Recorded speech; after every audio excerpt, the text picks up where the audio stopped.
اور یہ جو سزائیں ہیں نا، اللہ پاک کی جو حدیں ہیں، اللہ پاک نے ان حدوں کے اوپر حد کو توڑنے پر جو سزائیں مقرر کی ہیں، ان کے اندر بھی اللہ تعالیٰ نے معاشرے کی فلاح، معاشرے کی بہبود کو رکھا ہوا ہے۔ اللہ پاک نے جو کسی بندے کے بارے میں فرمایا کہ جو بندہ چوری کرے گا اس کا ہاتھ کاٹ دیا جائے، جو آدمی ڈاکہ ڈالے گا اس کا ایک ہاتھ اور اس کا ایک پاؤں کاٹ دیا جائے، جو آدمی شراب پیے گا اس کو 80 کوڑے لگائے جائیں، جو غیر شادی شدہ زنا کرے گا اس کو 100 کوڑے لگائے جائیں، جو شادی شدہ زنا کرے گا اس کو پتھر مار مار کے سنسار کیا جائے۔ یہ اللہ پاک نے جو قانون بنائے ہیں، یہ جو حدیں لگائی ہیں، ان حدوں کے اندر، ان قوانین کے اندر معاشرے کی بہتری ہے۔ قرآن کریم میں اللہ پاک نے فرمایا وَلَكُمْ فِي الْقِصَاصِ حَيَاتٌ، اے ایمان والو تمہارے لیے قتل کے بدلے قتل کرنے میں زندگی ہے۔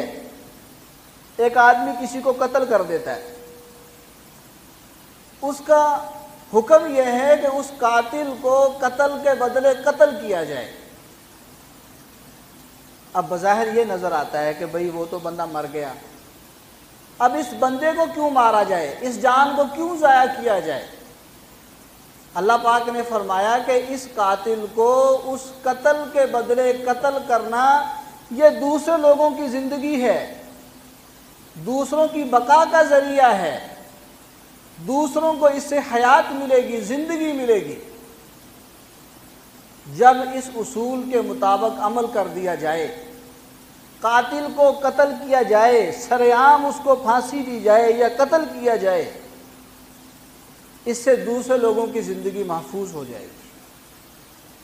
کوئی بندہ پھر قتل کرنے کا سوچے گا بھی نہیں،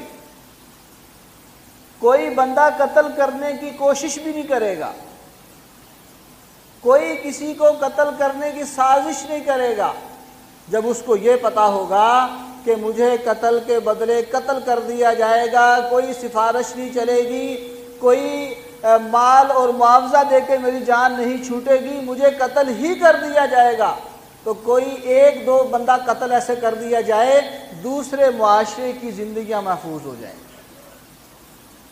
اللہ کے قوانین کے اندر معاشرے کی فلاح ہے، معاشرے کی بہبود ہے، معاشرے کی بہتری ہے۔ اور اللہ پاک کے جو قوانین ہیں، ظاہر بات ہے قانون کس نے بنائے ہیں؟ اللہ نے۔ اور اس نظام کو کس نے بنایا؟ اللہ نے۔ جس اللہ نے نظام کو بنایا ہے وہ اللہ جانتا ہے کہ اس نظام کو کیسے چلانا ہے۔ اللہ پاک کو پتہ ہے کہ اس نظام کو کیسے چلانا ہے، کون سے گناہ پر کون سی سزا، کون سے جرم پہ کون سی سزا لوگوں کو دینی ہے، یہ اللہ پاک کو پتہ ہے۔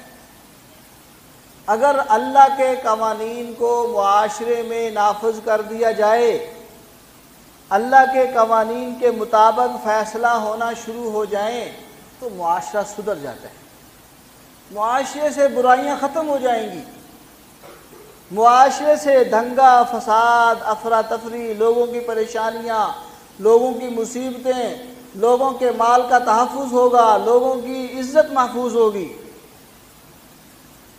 آج ہے کیا کہ اللہ کی جو قوانین ہیں، اللہ کی جو حدود ہیں، ان کے مطابق فیصلہ نہیں ہو پا رہا، جبکہ اللہ پاک فرما رہے ہیں کہ اے ایمان والو تمہاری زندگی حدوں کے مطابق فیصلہ کرنے میں ہے۔